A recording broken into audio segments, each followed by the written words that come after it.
Hey, Lenora here. So, my fifth grade teacher, I got in a lot of trouble with my fifth grade teacher because I called him a zilch.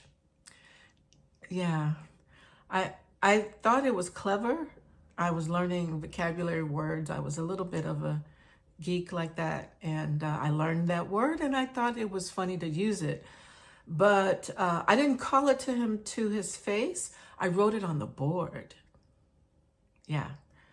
So yeah, I got in a lot of trouble for that one, and that wasn't very nice, and I shouldn't have done that.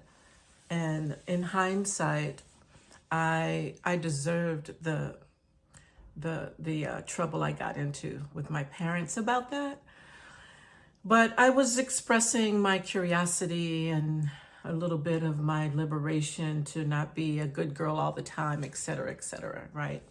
And we have those moments in our lives where we are rebellious or we express ourselves, but not at the right moment.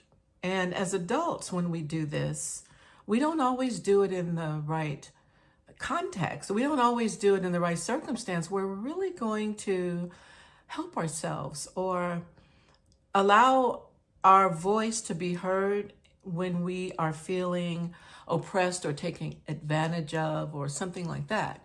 We would rather complain or make excuses or stand in a place solidly in a situation where we could be doing something about our issue or our problem or the things we're complaining about, but we are committed to complaining. We are committed to being right, or what we think is being right, because we stand solidly on, we want people to hear us and know that we really mean that we're angry or upset, or we feel like we're right and everyone else is wrong.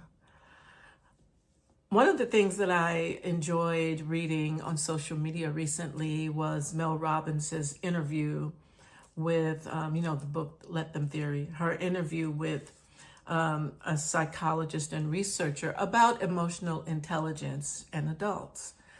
And the more I listen to these kinds of conversations, the more I reflect on times when I was in the same situation on either side of the equation, acting out my inability to articulate or emotionally regulate myself or articulate my real feelings. Something that may have been under the surface that I didn't identify or had a blind spot about.